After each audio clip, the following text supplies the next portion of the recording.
Them boys.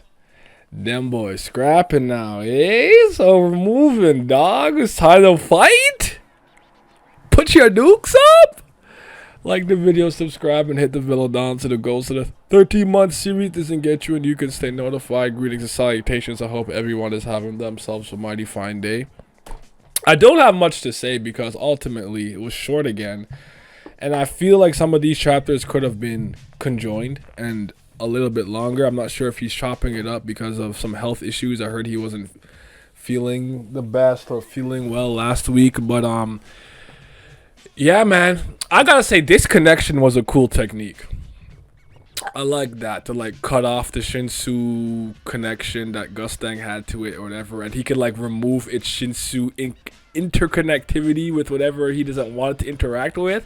That's an interesting ability and technique. I like that. That's probably what moved me, but I won't lie to you. Gustang busting out the scriptures, the pen, the paper, the tiara gimmick. So we know where tiara really got it from, though. We already kind of assumed that, especially after learning that Dumas was Gustang's austerity and or sternness / seriousness. So we knew that her ability probably came from him in some facsimile. But for him to use an animal ability or an animal creature from his like fanfic to fight an animal user, he's like Gustang is clearly just trying to like get under his skin and light a certain type of fire under him. I'm not sure if that's just to get him to fight seriously or to get him to use a very specific animal or technique where he's gonna make a certain type of move, but he's goading him where he's like, yo, turn his mask into a cat mask, and he's like, yeah, meow meow meow, and he's like, Gustang, and I was like that pissed you off when he's like laughing. Like, I actually thought him making that like snickering face after we do the cat, he did the cat mask thing. I thought that was a little much. I thought at this point, like, all right, I don't know if you're like, is he legitimately like a shit gritting troll who does stuff like this? Because it's just that face and that little extra part seemed a little out of character. Like, I would have preferred him to make a smug look, like, and like, I get it, it's supposed to be going along with the whole theme that he's a hikikomori, he's a coward, he's a neat, you know, like, I get it, but I don't know, that small nitpick with that face he made, like making that fat. I'm like, dog, what is that? Like, you're too grown to be having joy like that. As a man, why are you having joy?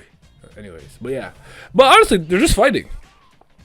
The blades apparently have the ability to cut, dissect, bisect, whatever the case may be, anything that Gustang fully understands or understands the structure of. So I guess with him fusing it with ancient divine sea creatures that Gustang had maybe never seen or weren't aware of, and made it that his blades don't work in that sense. So the blades aren't just knives that cut indiscriminately, I suppose. It has like a very specific function and ability. So that was cool, that was interesting, and we'll just have to see how it plays out. So if you're team Gustang, if you're team Traumerei, if you're team loose leg Mazzino, come and interrupt. I don't know what you are, but happy we're staying here, happy we didn't go back to the Dumas and Bam stuff, so that's cool. I will add this tidbit. When I think he used Megalodon, like the sharks, you know, Jaws Jaws attack. I don't know why I called it Jaws attack. That's so late. I'm sorry. My point is just that Belleria and Dorsey still being in the mix, like, I don't know, man. Personally, I think it's just better optics to get him out of there. Whether they have to fight a distance away or a floor away, or like, they get them out of there. Just not a good optics to have some of the two strongest people fighting there, and these two quote unquote fodder are like in the mix, like withstanding the pressure. I know no one's trying their hardest yet. Relax. And know somebody's in there like calm down. Y'all so fucking annoying. Y'all fucking nerds. But the point I'm just trying to make is it's just not good optics to me. Like, I would just remove them. So it's just like, to the point where, like, no matter how far they are, I'd be like, that fight is so intense, I can still feel the pressure and shockwaves of Traumerei and Gustang despite being this far away from them.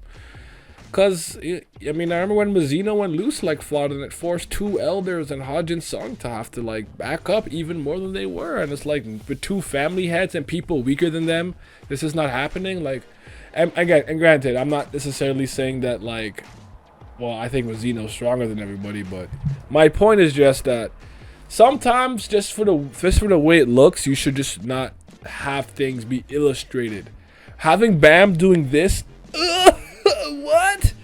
And Aguero walking through the pressure of two family heads is not good optics. It makes Bam look inferior. It's just don't make that storytelling decision artistically, is all. But cool chapter. I'm not mad at it. I thought it was cool. I think it's good. Fight's been interesting. Some interesting techniques and abilities being used. We'll see when they start to pull out all the stops and at what point we will switch viewpoints. But with that, y'all be safe. Have yourselves a mighty fine day. And we'll talk.